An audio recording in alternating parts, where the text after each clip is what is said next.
Abusuya ene eyade a Solomon Owusu e the message e the amane eye Dr. Mahmoud Bawumia. Yes, the ensem na waka de akire no. The ensem na wato e the amane eye Dr. Mahmoud Bawumia na abusuya. Oche ne semu a Dr. Mahmoud Bawumia ye kasa obi eye economist. Dr. Mahmoud Bawumia Bawumia de wa bon papa.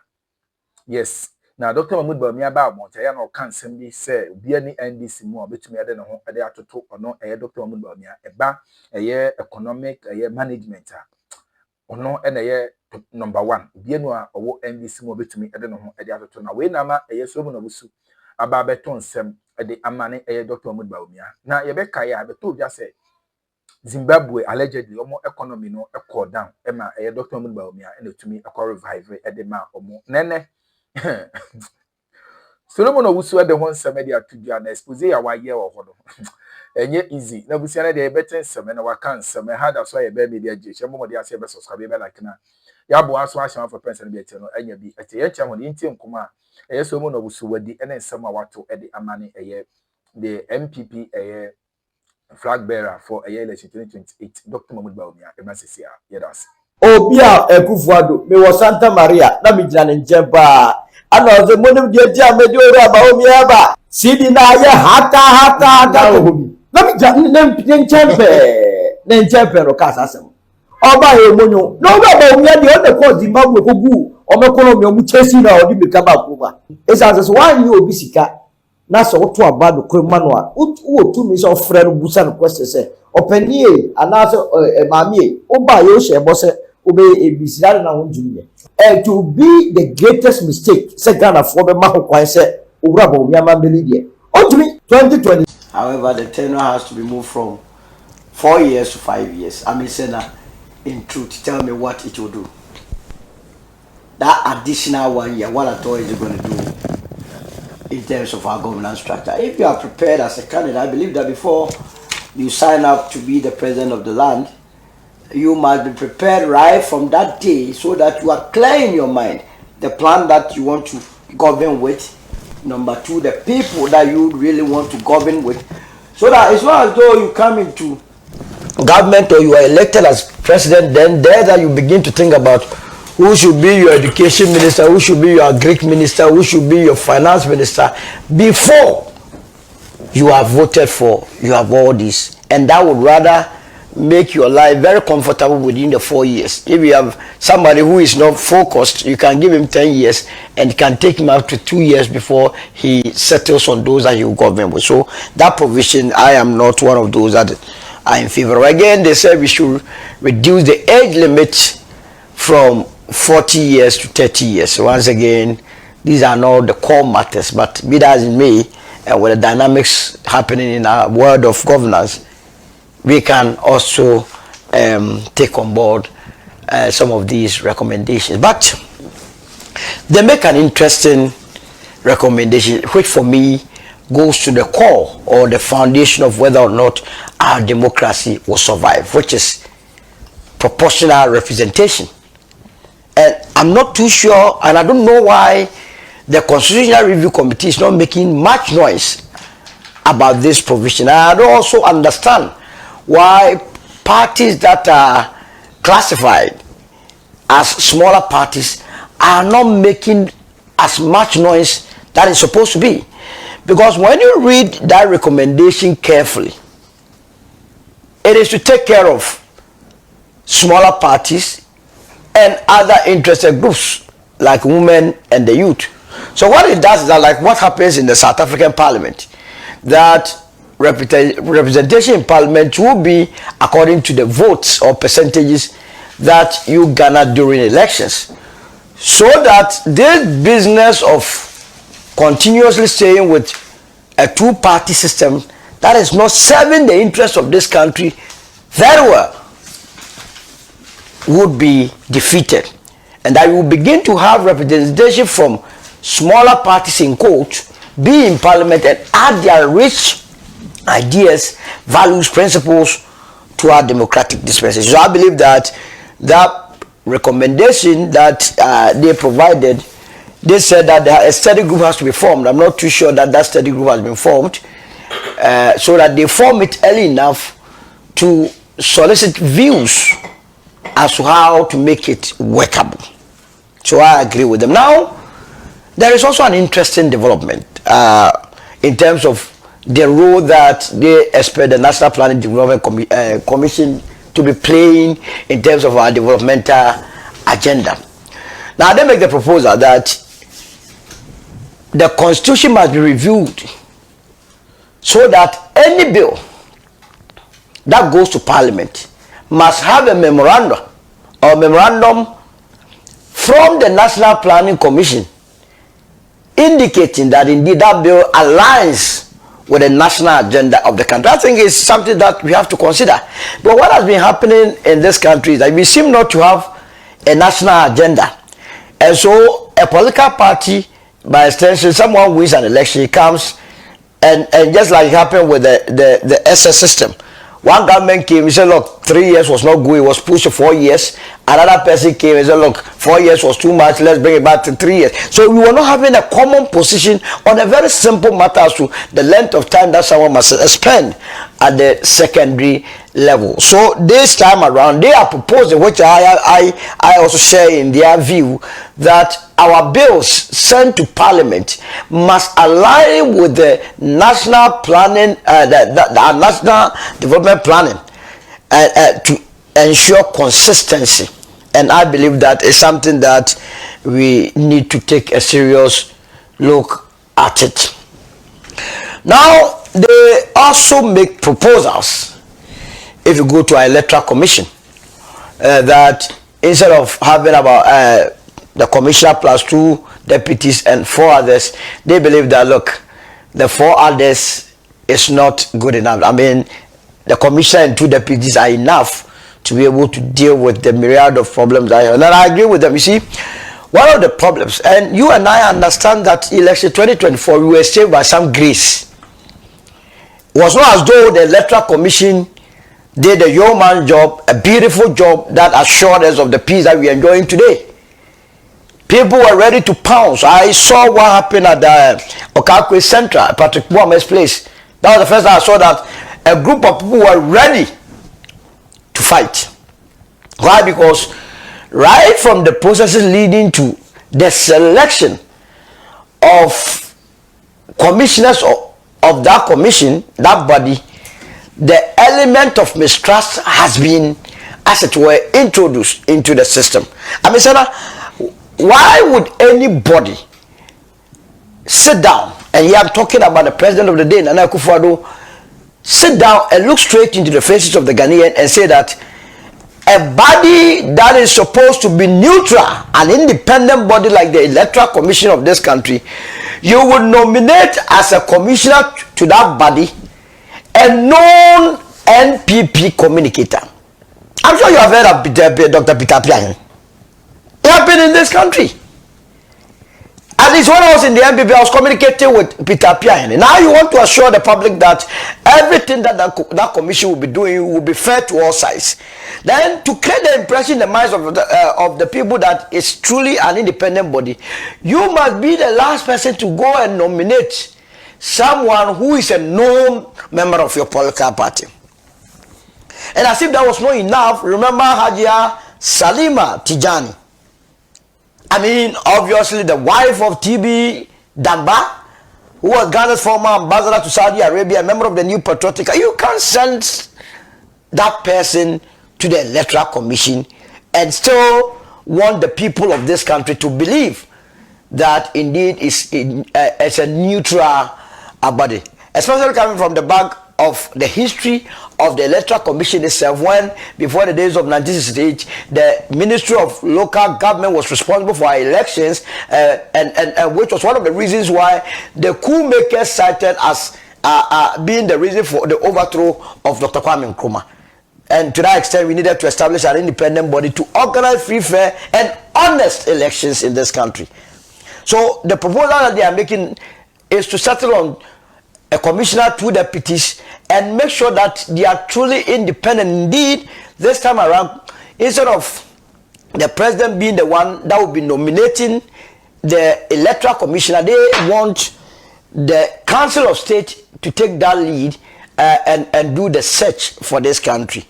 And so, by so doing, they are also proposing that the composition of the Council of State be moved from the current 31 to 33, with government not, or the president not having the opportunity to appoint more, so that if you really want the citizens of this country to believe in the new system, then it means the Council of State must be truly an independent body that is capable of helping to settle on individuals that will occupy independent constitutional bodies as being truly independent. So I agree with that, but that will, like I said, would depend entirely on the composition of the Council of State. And talking about the Council of State, Senator, that brings to fore the fallout that we have experienced in the last couple of days, that the former Chief Justice, her ladyship, Madam Sophia Kufu, as a matter of fact, is now a known fact that she has tendered her resignation to the president and by extension this administration. And we are told that the resignation took place somewhere September of last year. It's a bit of a challenge, especially as to why the announcement to that effect did not come early. But let me say that the former Chief Justice saw the need to resign, because if she had not done so, I was going to petition for her to be booted out of the Council of State. I mean, this subject matter cannot pass without Ghanaians being reminded of her actions and inactions during the removal process of Madam Ereba Isaba Tokono. I mean, what the former CJ did cannot be contained in any serious corporate environment. That as a member of the Council of State that is responsible for constitutional, legal, and petitions of the Council of State, that you are the person, the first point of call when petitions are sent to the Council of State, you review it, you share with your colleagues, and have discussions on the subject matter, and by extension advise the president. Will do all these, and at the end of the day turn your back and say that the petitioner, you will go and side with the petitioner and be a witness to that petitioner. I mean, who does that? Especially when there was voting, when voting took place, one person abstained. What's the word for that? Abstained. We don't know whether it was even you that abstained. Now, granted that it was even Sophia Kufu that abstained.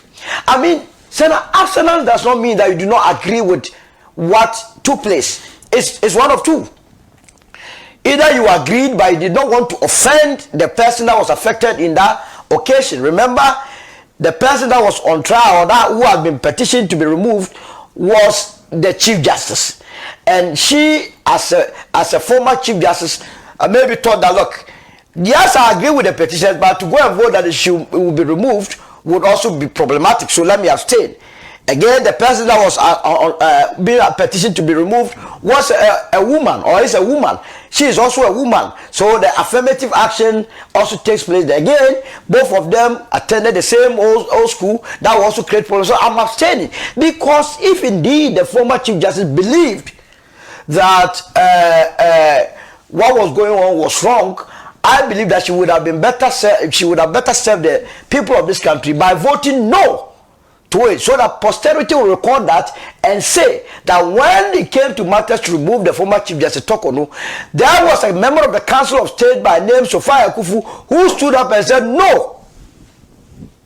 That did not happen. Then they make a very interesting recommendation to do with dual citizenship and whether or not they would be in a position, or they be allowed to occupy public positions that are barred under the Constitution currently.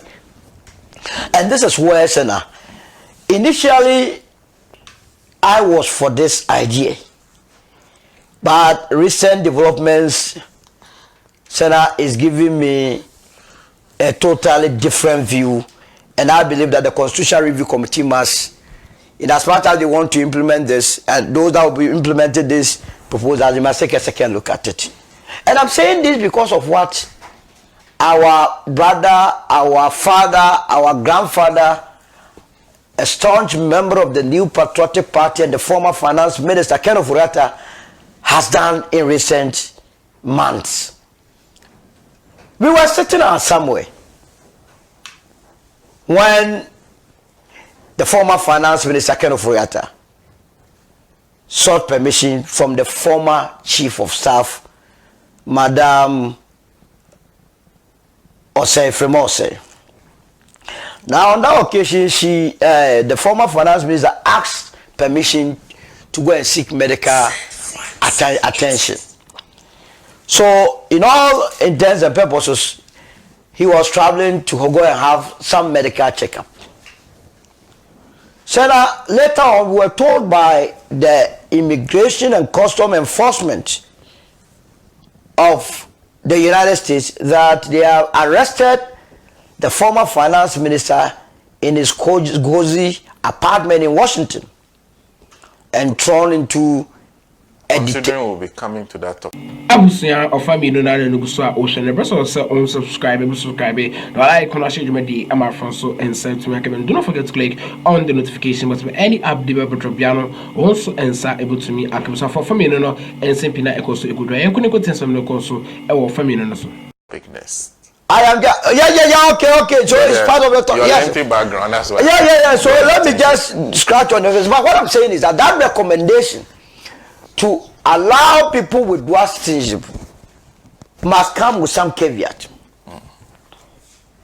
What Ken Ofori-Atta in mind is very, very important. Now, they also make recommendation regarding the issue of how to treat children, especially those that are intersex. You see, Sana, the issue of LGBTQ and its impact and its other adjoining problems, I find that provision in terms of the human rights of children and how it has been couched, the recommendations that have been couched under this by this constitutional review, very tricky. And I believe that implementers must take a critical look at that provision. Now, they also make mention of the fact that certain presidents must be paying taxes on their salaries, allowances that they receive. And I believe that is long overdue. Hey, we are all in the country paying taxes. And you are the one, together with your cabinet, that have been introducing all the taxes that we pay. Why must you be the one introducing taxes and you will not be paying some? So that if the tax is sweet, all of us will enjoy it.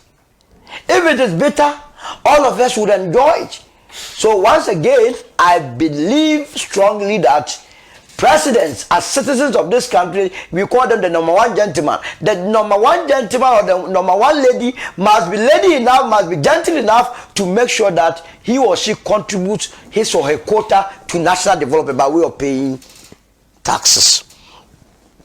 Then there has been issue of land ownership.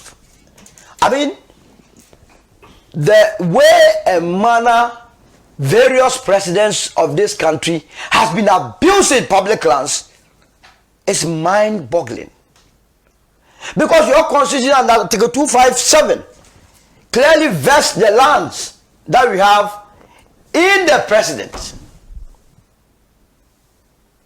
One is supposed to be on behalf of the people. They see it as their own personal property. When they read the constitution, they end at vested in the president and leave the rest. So that, but for the vigilance of the Ghanaian, the small forest we have at your back here, Achimota Forest, would have been gone. You know already that land they have shared. They brought the year what? 144. They have shared the lands over there. And they are waiting for the first person to enter so that all of them will follow. But I want to assure those that have bought that land that that will be the last freedom of this country, the second independence. You cannot come into government with a view to serving the people of this country and begin to sell everything. Look, there is a list. My brother Derek J has always been coming here talking about his lands